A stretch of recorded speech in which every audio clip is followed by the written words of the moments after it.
It's funny, I always feel like I don't read as much as other people that are on BookTube, and then I do this video and I put my stacks here, like my stack from the last month and my stack for the next month, and I'm like, okay, like I'm doing a pretty good job. Hi, my name is Sarah Freshly and welcome back to Freshly Read Books. So this was my TBR for the most part. Technically this was my TBR for the month of November. Actually, no, this isn't even right because I added one. Okay, so roughly this was my TBR for November. And then this is my TBR for December for the most part. We're gonna go through all of the books that I read in November, the ones I didn't make it to, and what my TBR for December looks like for the rest of the year. Crazy. But let's talk about them all, starting with what I read in November. Actually, starting with what I didn't read in November, but was supposed to. So these two books, About a Boy by Nick Hornby and Entangled Life by Merlin Sheldrake, were both books that were on my November TBR that I did not get to. So they're just moving over onto my December TBR. This one's about mushrooms and this one's about a boy. I actually don't know what this is about because these two I'm reading for my Ted Lasso season 2 video, reading all the books from Ted Lasso season 2. I have officially read all of them except for these two. So I'm just gonna stick those over there. And then another bit of a disappointment, The Housekeeper and the Professor. Not a disappointment in like reading, but a disappointment in that I haven't finished it yet. I'm only like a quarter of the way through. I started this way late in the month. This is my TBR spin book, but just so you know my feelings so far, I'm really loving it. It's so like nice and peaceful. It's about a housekeeper and her son gets hired on, well, the housekeeper gets hired on to take care of this professor. He got into an accident, so he can never remember anything for older than 80 minutes, but he's really smart. And also like he has memories up to a certain year of his life. And then after that he doesn't, it's just like the 80 minutes. So he's like kind of constantly meeting the housekeeper again, even though she knows him obviously, and he insists that her like son come over when she comes over to work, even though that's technically like against the rules of the company that she works for, but she starts doing that just because that's really what he wants once he finds out that she has a son. And so he also, you know, forgets his son, but every time he sees his son he's like super excited to see him, and it's really cute. And he's really into math.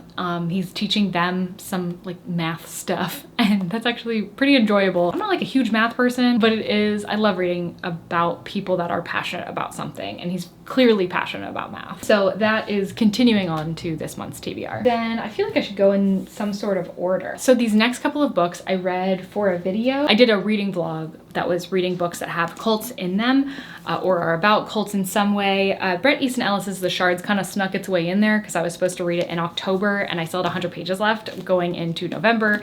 So I decided to kind of include this in that video just to give me space to talk about it, because I wanted to make sure I talked about it before I forgot too much about it. And also technically it does have a cult in it. It's just like not at the forefront of what this book is, which is basically, it's about Bret Easton Ellis as a teenager, but it's kind of him exaggerating who he was as a teenager. Basically, he was already like kind of a storyteller, like he was already getting into writing, and he would oftentimes like make up stories, I guess.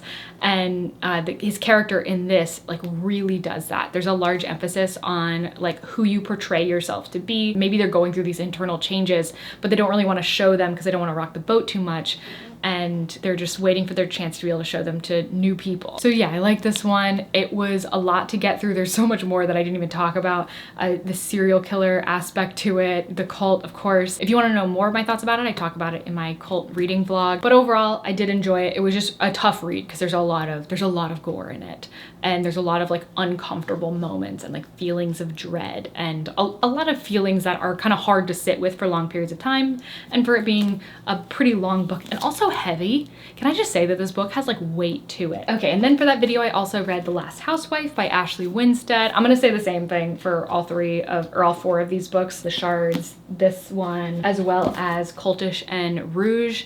If you want more of my thoughts than I'm giving briefly in this video, definitely check out that video that I've got. This was about Shay, who went to a college in the Northeast and was like a part of something while she was there. She's like living back at her home, in her home state of Texas when the book starts, but then one of her friends takes her own life back at the college, and there's some like suspicious things around it. So Shay goes back there to kind of look into it further. That's roughly the premise. I was obsessed with it. this. I read through this so quickly. Again, some dark material, but doesn't evoke quite the same feelings that the Shards does. I think just because there are moments of levity in this, which really helps. And then I read this nonfiction Cultish by Amanda Montell, which talks about how many things in our lives, many like groups, could be considered like a little bit cultish or having cultish qualities to them. Just kind of examining those, not necessarily saying like stay away from all of these things, but giving you like this awareness while you're going into it. This was really interesting. I'm glad that I read it. I think the second half is a lot stronger than the first. The first is actually more about like real like cults, whereas the second one is more what I was imagining the book being about, like where we can see those items of being cultish in other groups and in our society. But I do think that the second part is strong because you already have like the background of the first part. And then lastly for that video, I read Rouge by Mona Awad. This is about a woman that is really obsessed with like skincare and beauty. Her mother passes away. The book starts at her mother's funeral or just after her mother's funeral. And the daughter starts kind of like getting into the same types of things that her mom was, but it's kind of trippy. It's a little weird, I think is really the best way that I can describe it. I had kind of a similar experience where the first half I kind of struggled with, the second half I enjoyed a lot more, and the ending I loved. I really liked the ending. Okay, and then let's talk about these three books really briefly though, because they're all for a video that has not yet come out. That's gonna come out sometime in December. But these books were for another reading vlog focused on dark academia this time. The first one that I read for this was The Secret History, because this is like the dark academia book, had to go for it. And also I was just kind of feeling like reading it anyways. Like I had this weird urge to read this one, even though I've had it for like 2 years and haven't touched it. And I'm so glad that I did, because I really loved this book. Basically, this is about a group of college students going to college in Vermont, and you know at the beginning that they kill one of them, but you don't know why. You know who it is, but you don't know why or like what led to that point. And even at like the start of the book, the character that you're taking the perspective from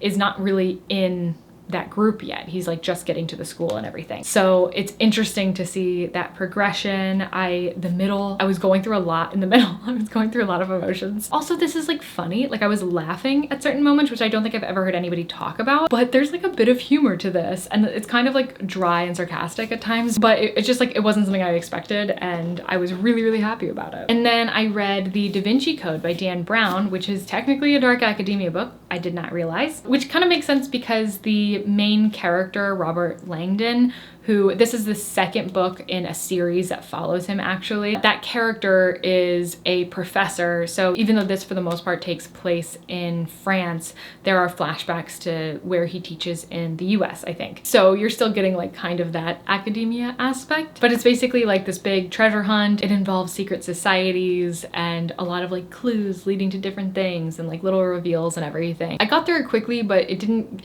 give me quite the feelings that I thought it would. Like I couldn't put it down, but I more was just reading it quickly because I felt like I could, and I was doing it for a video, if that makes sense. The last book that I read for that video was The Silent Patient by Alex Michaelides. This one, I didn't really see how it fit dark academia, if I'm being honest, as much as the others, but it was still a fun read. I was glad that I finally read this because I feel like this was such a huge book and so many people have read it. But it's about a woman who is convicted for killing her husband, and she has not spoken a word since that night, like since that happened, and it's 6 years later.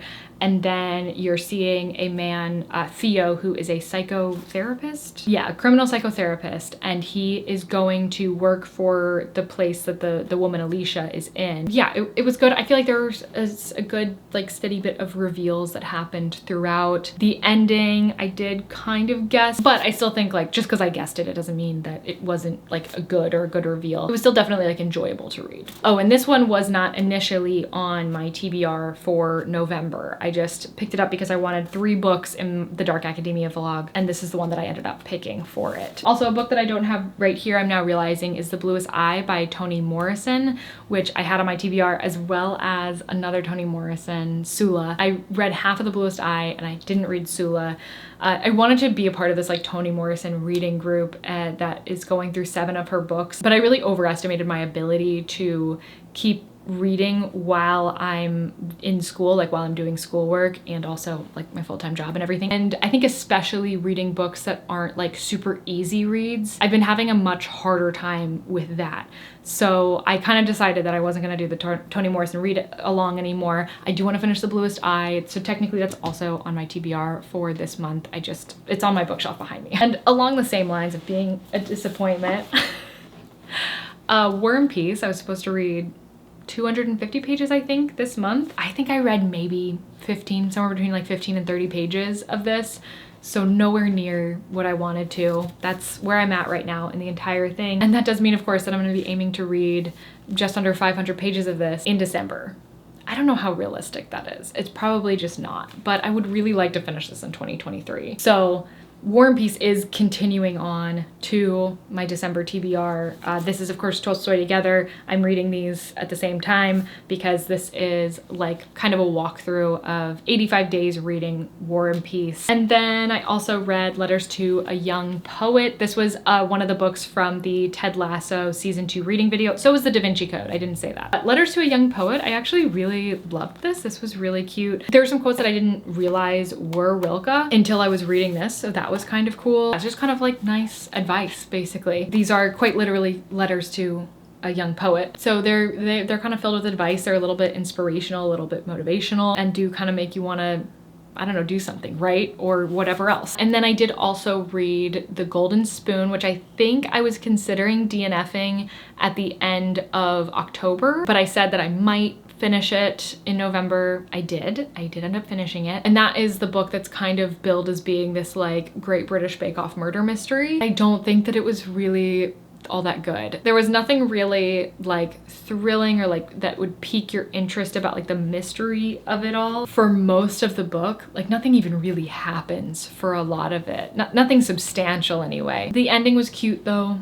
I did enjoy that. I would say that, yeah, I guess it would be like a cozy mystery. So if you're into those, maybe you would like it more, but I think that I'm into cozy mysteries, but I haven't really explored that genre, so maybe I'm not. I just kind of always assumed that I would be. Yeah, I didn't love that one. Okay, so these are my first 2 books on my December TBR. And then we already talked about The Professor and the Housekeeper and Entangled Life and About a Boy. Let's talk about this one next. I've got Day by Michael Cunningham, which is my pick for TBR spin for December. So the spin was to read a book that would sober you up after a night of New Year's Eve shenanigans, which is wonderful because New Year's Eve is right around the corner. So I took that prompt to mean either like a sad book or a book that's about something like really real. And this book takes place on a single day, April 5th, but of 3 different years.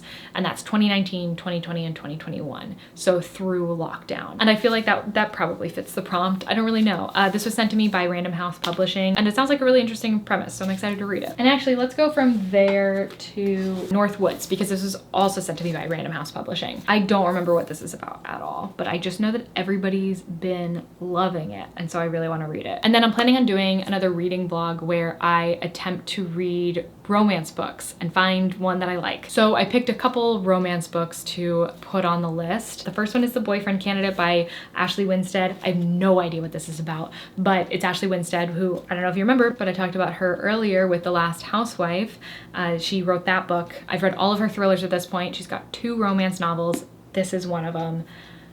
So hopefully, if I already like her writing, then like maybe that'll just work. Then I've got Beach Read by Emily Henry. This is the one that I think it's like a literary fiction author and a romance author swap and like try to write each other's and they're on vacation or something. And I read a lot of literary fiction, so I figure like maybe that'll be a good foothold. I've got a big thought process going on for like trying to find me a romance that I like. If I can find one, then I think I can like build on that. You know what I mean? And then I also picked up from the library Loath to Love You by Ali Hazelwood, which is a collection of 3 novellas that she wrote. I feel like Ali Hazelwood I could like just because she writes a lot of her female characters in the STEM career, which is, I mean, I do instructional design, but I like work for a software company, and it's definitely outside of like the training and like education space within that company. It's a very male dominated field. So I get that. I get that life. And then we've got these 2 big ones.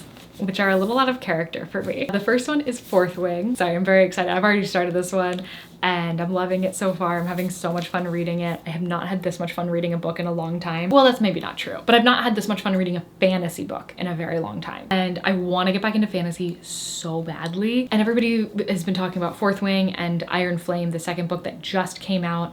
So it's everywhere. It's so hyped up. I've had a lot of friends read this and really love it. And so now I'm finally like, all right, I'm gonna read it. And I'm so glad that I am already because I'm having a lot of fun with it. I am reading it for a video, so I'll be talking about it more then. But basically it follows Violet, whose mother is a general. And then she lives in this world where people like choose their career paths, work towards that, but they like choose it when they're like 20 or 21. And she has been training her whole life to be a scribe, which basically just like writing, taking down history, living in libraries. Sounds ideal, honestly. But then her mom tells her that she really wants her to be in the writer's quadrant. And not even really wants her to be, like she's gonna be, like that's what you're doing. Which is where she's like general and also where they ride dragons. Yeah, so I'm having a lot of fun with that. And then I also have A Court of Wings and Ruin, which is the third book of the ACOTAR series, A Court of Thorns and Roses. I read the first one, didn't really like it. Read the second one, liked it a lot more. Hoping the third one continues on that trend. I am gonna stop though because my battery light is flashing, so I'm not gonna tell you much more about it, but you know ACOTAR, right? Anyways, this is the stack for December. I'm super excited to get into it. I mean, I really already have, it's December 2nd. I'm excited about this month. I've got a lot more that are just like fun reads, which I don't usually do, just because I've got the schoolwork going on at the same time. Usually I have a lot more literary fiction than what is here right now. I hope that you enjoyed this video, and if you did, please consider subscribing, and I will see you in the next one. Bye. This cat cannot decide if he wants to be out or in. Also, there's another cat right there in front of the camera. Hi, Zuko. Good. Yeah, that's good. That's some good footage we've got.